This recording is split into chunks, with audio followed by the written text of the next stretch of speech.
All right, guys, welcome back to Downtown Rams. As always, I'm your host, Alexis Kraft, joined here with my co host, Jake Ellenbogen.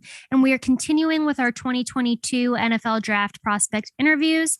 And joining us on the show right now, we have Silas Kelly, linebacker from Coastal Carolina. How are you doing, Silas? Good. How are you guys doing? We're doing well, thank you. And to start off the interview here, I just want to know what age you started playing football and when it became apparent to you that you could do this in the NFL one day. Yeah, so I started playing football in fourth grade. I had moved over to public school from private school in like second grade, second grade. And I always played soccer, and people brought footballs out to recess and not soccer balls. So that's kind of how I got started playing. When I knew that I could take it I've always wanted to go to the NFL. That's always been my dream. But when I kind of saw it, becoming a real possibility was when I got to college and saw some NFL scouts coming to my practices. And I was thinking, here, I'm in a position where if I do the work and, put in what I need to put in, I can make this really happen for myself. So it's been an incredible journey and just taking it one step at a time. For sure. And growing up, did you watch a lot of the NFL? And if so, who was your favorite player? Oh yeah, I was a diehard Giants fan growing up. Me and my dad loved the New York Giants. So I loved Michael Strahan. I loved Tiki Barber, Brandon Jacobs, Eli Manning, all those guys. Plaxico Burress was. I always played receiver and tight end and like growing up too. So Plaxico Burress was a guy that I loved. But yeah, obviously Lawrence Taylor is like one of, if not the best defensive player of all time. So, yeah, those are guys I grew up watching. Yeah, I mean those were some great teams. When we went to the Rams and Giants game during the season, they had the ceremony for the championship team. I forget which one was it? Was it the one that beat the Patriots the first time or the second?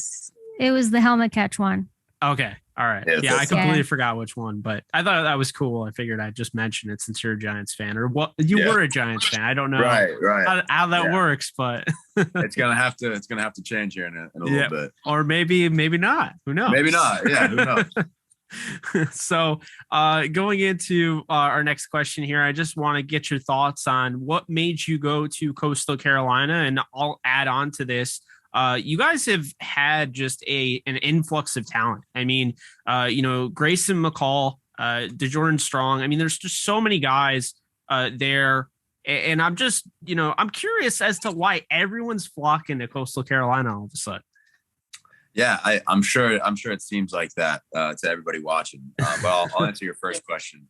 I got to Coastal. I was actually committed to the University of Maryland to play safety out of high school. I'm a Maryland kid. I'm from Maryland.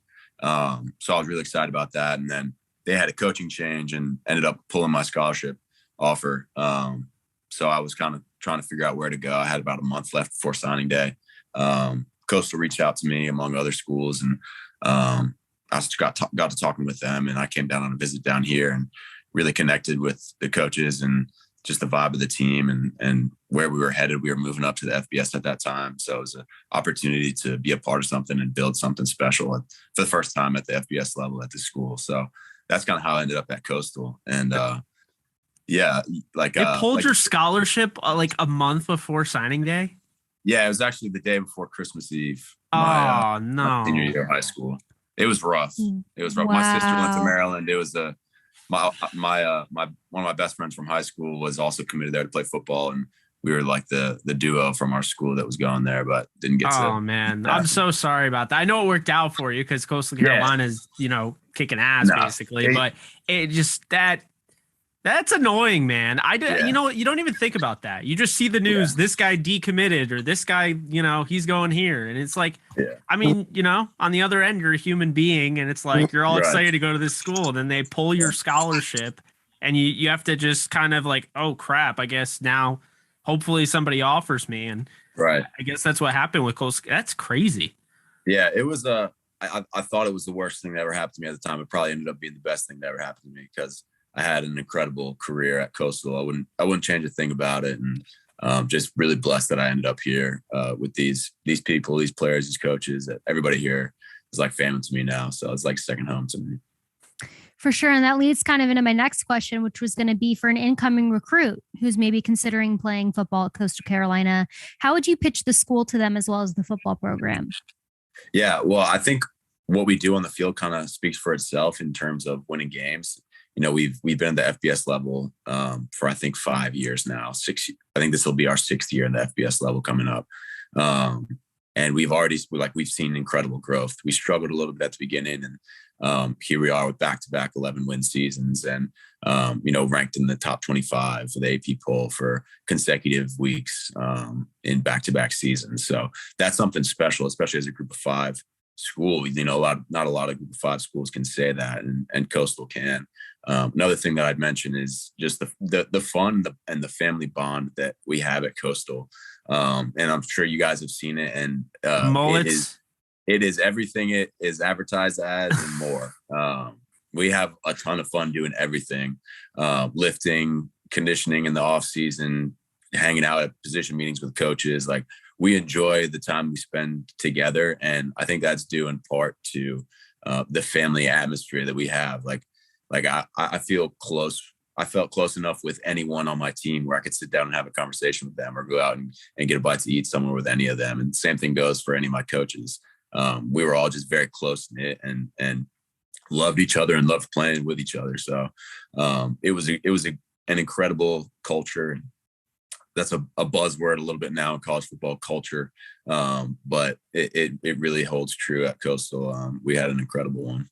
Well, that's the vibe I got, because I would watch your games, and mainly the one that sticks out in my head is when you guys played Kansas, because I'm a Kansas Jayhawk fan. And sorry about that. Yeah, thanks. Well, national championship in basketball, so it all works out in the end. But I'd watch you guys, and obviously you'd beat up on the Jayhawks, but it was the announcers. They'd always make these little footnote comments about your culture. And I know what you mean. It is a buzzword, and I think it's something that oftentimes is kind of used as filler, for a broadcast. But I can see it, the whole they had the whole thing on the mullets. I think, what was it, Grayson or I don't know? Did you start it? Was it Grayson? What was that all about?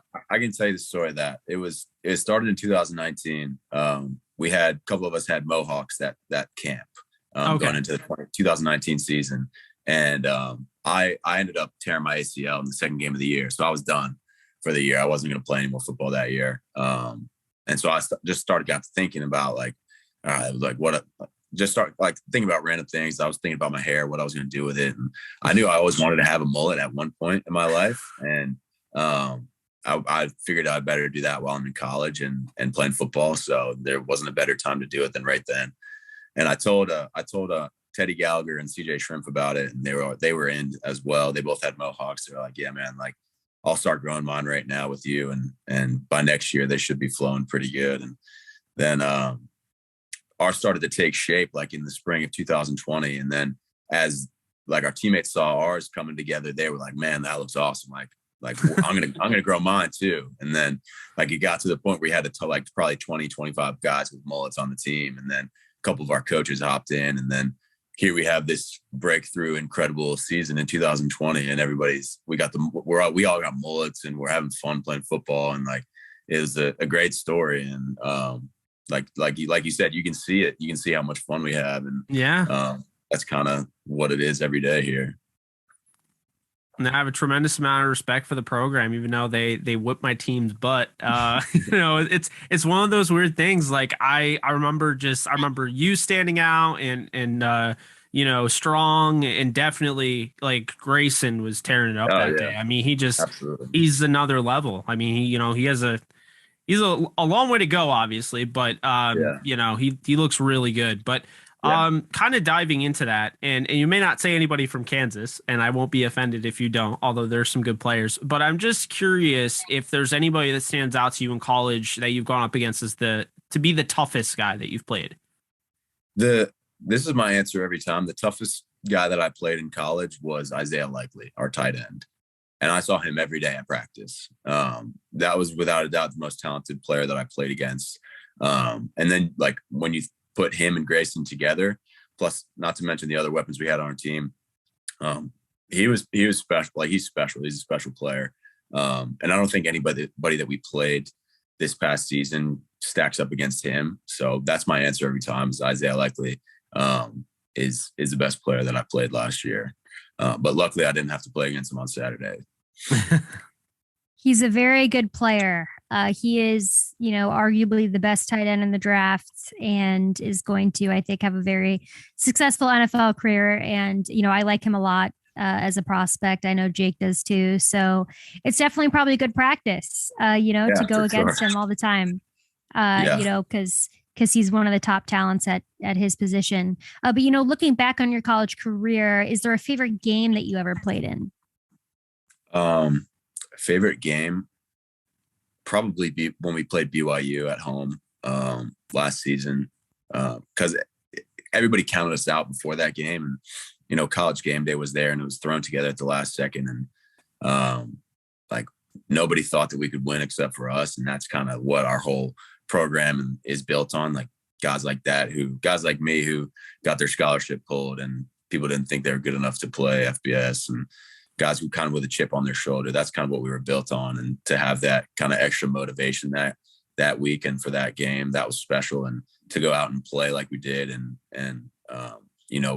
win on that stage with College Game Day there against, an AP top 10 opponent. That was probably one of the most fun games I've ever played in my life. Yeah, I wasn't surprised you guys won. I'll be honest with you there. But no, that makes sense though. I do remember that for whatever reason there were people counting you out. I don't know why, but that was a good game. I do remember that one. Now I want to get your thoughts as you the player, you the linebacker. What do you feel is the most important trait for playing that position? For as a linebacker? Yeah. Well, number one, you've got to be really intelligent. That's kind of what it boils down to at the end of the day. The position is not for everyone. It's you have to be very athletic and very strong to be able to play this position. You're covering slots, you're covering receivers and running backs, and also taking on guards and centers every play. So you got to be able to do both of those things while at the same time managing the defense and making sure everybody's in the proper positions and everybody is on the same page. Where we have to be master communicators as linebackers. We have to make sure that everybody knows what the play is and that everybody's going to execute so that we can count on each other. So that's probably what I would say is the most important part is understanding football and understanding, your defense and your players and when to play off of somebody, when to get somebody in the right gaps, certain things like that. Is probably the most crucial part of playing linebacker in my position. And then just defensively in general, as a defensive player, your effort has to be, through the roof. You got to be like a missile to the ball every play. And, looking at yourself, what would you say is your biggest strength as a player? Yeah, I think that I'm a very versatile player. Like I was saying, I think I'm a very athletic linebacker who can cover people in space and also strong enough to, take on people at the point of attack, offensive linemen, make tackles on bigger backs and stuff like that. And like I said, my effort is, second to none. I fly around. My pursuit is always, I'm always trying my very hardest to get to the ball. So I think those two things put together is probably what makes me kind of special. And now, Silas, going to the NFL draft, what's one thing, or if there's multiple things, what's one thing that you're really looking to improve upon the most as far as your game is concerned? Yeah, I mean, I'm always looking to improve everything. I want to continue to learn more about football and kind of dive into the intricacies of it. It's awesome now because I don't have class anymore. Like I don't have school. It's just straight football now, which is what I love. So I'm trying to learn more about, offensive schemes and stuff like that. And also, continue to develop as in my pass coverage because, the NFL is a pass happy league. So just continue to sharpen those skill sets of mine and, put them to the test at the next level. And speaking of the next level, this next question is just kind of a fun one. Who are you most looking forward to matching up against in the NFL? That is a good question. I'm not really sure. I haven't really thought about who I would match up against. Obviously, like the thing you think like Tom Brady is the greatest football player of all time, that would be insane because, I watched him growing up as a kid. Like I watched him when I was like 8 years old playing football. So that would be really cool for me to play against him and just guys like that. Like he's a living legend. Like that's something that's really cool that you can, if I had the opportunity to play against him, that would be something that's pretty special. Yeah, it's definitely one we hear quite a bit. So that makes a lot of sense there. Now, kind of pivoting here, we are a Rams podcast. So I have to ask you, have you spoken or met at all with the LA Rams throughout this draft process? Yeah, I have. I've been in contact with them. Awesome. And how did that meeting or conversation go? It was good. I think they left impressed with me as a person and as a player. Obviously, they've seen my film and they can ask my coaches about who I am. But I think I make a pretty good impression, and I think that they walked away with a good feeling about me. Well, we love to hear that, obviously, because not only are we fans of the Rams, we're fans of you, and we would love for you to end up on our team. You're welcome. Absolutely. And, we'll see. We'll be fans no matter where you go, but it'd be very cool for us if you ended up on the Rams. So we'll see in about a week now, less than a week. But just to close this out here in your own words, who is Silas Kelly as a player and who is he as a person? Silas Kelly as a player is somebody that you want on your team, somebody that you need on your team. He's a guy that's going to, give every ounce of effort that he has to help the team in any way he can. He's the guy that's going to run down on special teams and run through a brick wall. He's a guy that will do anything you ask him to do on the field. A guy that can be a leader within the team and do things the right way and, make real playmaking, like impact plays on the field. That's who Silas Kelly is as a player. As a person, like I said, he's a great leader. Somebody that you can trust, somebody that you can count on, and you don't have to worry about anything off the field or like him not living up to his responsibilities. He's going to do everything in his power to be the best version of himself that he can be. So that's who he is. Now, I mean, that's a great answer. And now just wrapping this up, 3 non-football questions we're going to ask you for recommendations for a TV show, an album, and a snack. Wow. Okay. TV show. My favorite TV show of all time is Breaking Bad. It's intense, but that's probably what I would go for. TV show. What was the other one? Was it a snack and album? Album. Yeah. Album. I'm a big. That's tough. I'm very eclectic and like musically, like I'm all over the place. I think I have to go with. Pink Floyd, Dark Side of the Moon. And then Classic. Snack. Yeah, absolutely. Snack, I think trail mix. There we go. All good recommendations. I agree with you on Breaking Bad. Jake has actually not seen Breaking Bad, or he saw the first episode. Yeah. I loved the first episode and then I didn't watch it again. Really? Wow. Yeah. I don't know. I'm really weird with TV shows and like I don't think you would regret it. Yeah, no, I don't think so either. I finished Gotham and the OC back to back. So now I need a show to get into. And now I've been leaning towards Arrow. So I don't know. The main character, the guy who plays the main character, he's a huge Rams fan. So I can't ask him to come on our show if I've never seen his premiere show. Fair. So I'm in a tough one there. I mean, I really do want to check out Breaking Bad at some point. I forget who came on, and I think they recommended Better Call Saul as well. I haven't seen that, but I've heard my dad's told me that's pretty good. Yeah, I heard it's a spinoff that like you don't have to watch Breaking Bad in order to watch Better Call Saul. Like it helps, but you don't have to. I was surprised by that. I thought it would have been more connected. Yeah. So, but I'll have to check it out at some point. Yeah, for sure. You'll have to check that out. And trail mix is a good recommendation. I just bought like 3 bags of it. It's like my work snack. Yeah. So I do like trail mix. It's my go-to. It's got the little M&Ms in there for a little bit of sweetness, but the peanuts get you your protein and calories efficiently, which is something that I love. Yeah. Yeah, for sure. Well, all good recommendations. Thank you again for coming on the show. We really appreciate it. We know it's a busy time.